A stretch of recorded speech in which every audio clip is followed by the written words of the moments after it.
You know why people do what they do? The people who go after their stuff, what makes it worth it? It's got to be your passion. You got to love it, ladies and gentlemen. You got to love it. It's got to be what you are supposed to do.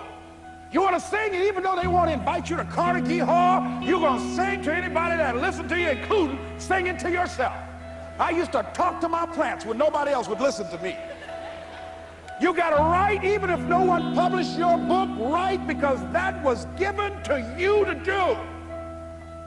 You do what it is you're supposed to. You're supposed to build something. You're supposed to create something. I don't know how to do it. Learn. Do whatever is required. Just go out there. It's possible you can get what you want. It's necessary. If you want it, you got to go into action. You got to be willing to experiment. You got to be willing to fail and to succeed. You got to be willing to form and develop new relationships. It's you. It's on you. You got to make that happen. Nobody's going to bring it to you on a silver platter and say, here's your dream manifested. No, it's hard. Yes, it's hard. It's difficult. Yes, right. And it's worth it.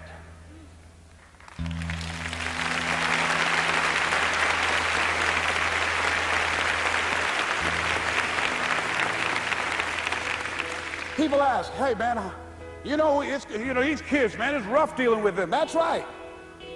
That's right. You think peer pressure happened overnight? We went through peer pressure. I remember as a kid, some guys said, hey Les, and another fellow named Willie Lowe, we were going home. Hey man, we're going down to Gould's, man, and knock off a grocery store. I said, look here, I don't want no part of that. I'll see y'all later. Say, y'all chicken.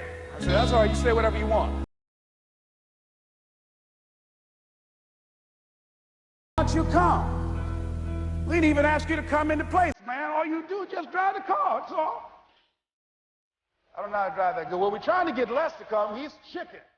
Hey, I'm not driving nothing, all right? Willie, don't care about what they say, man. Leave him alone. You want to go do it? You find somebody else to drive, or you drive yourself. Come on, Willie, man. Pull him, you stop. I ain't chicken. All I got to do is drive? Yeah. I said, Willie, that sounds simple, man. Don't go, man. He went. And the next day, we read the newspaper where when they robbed the store, when they came out running to a car, the merchant, the man who owned the store, came out just shooting wildly, and he hit the driver in the head. So peer pressure didn't just start in the 90s or the 80s. It's difficult and it's challenging for kids right now. And it's going to take some easy, simple methods to help bring them out of this madness, this insanity. No. Is it hard? Yes. Let's look at what we've been doing. What has worked? What has not worked? Let's look at where we want to go. What is it that we want to produce? What is it that we want to create for our young people? And as we think about that, start experimenting with different methods and techniques to create and to produce that. And begin to believe that it's possible through our commitment, through our vision, through our determination, our relentlessness. Because of our belief, it's possible that we can reduce the teenage homicide rate, the teenage pregnancy rate, the dropout rate.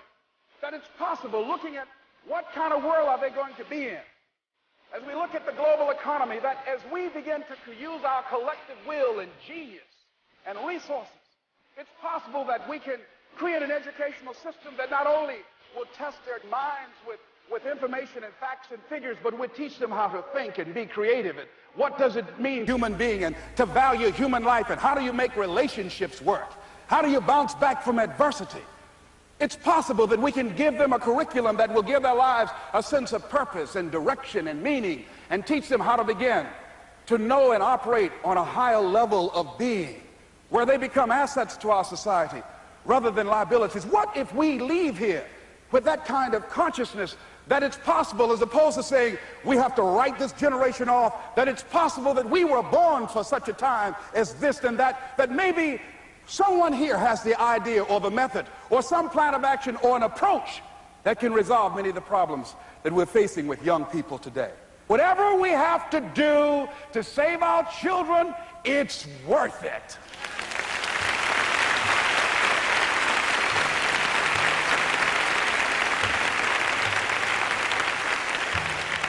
So that brings me to the final step, that it's necessary for us to begin to look at the future and know that it's possible that we can have our dream. Yes, it is. Other people have done it, then we can do it. We fail a lot of times. Well, a lot of other folks fail, and eventually they came back and they succeeded. So it's possible we can have what we want. And we know that we want to get it. It's necessary that we align ourselves with people that think like we do. It's necessary we get negative, do-nothing people out of our lives. It's necessary we never stop learning and growing and developing ourselves. It's necessary that we never give up. We know that it's you, it's me. It's being responsible for our stuff and deciding that we're going to keep on keeping on, that we're going to find a way to win or find a way to make it happen. And we know it's hard. It's not going to be a picnic. Yes, it's hard. It's hard. And we will do it hard. And once we do it hard and we go through it, we realize it was worth it. And once you discover it was worth it, it is done. It's done.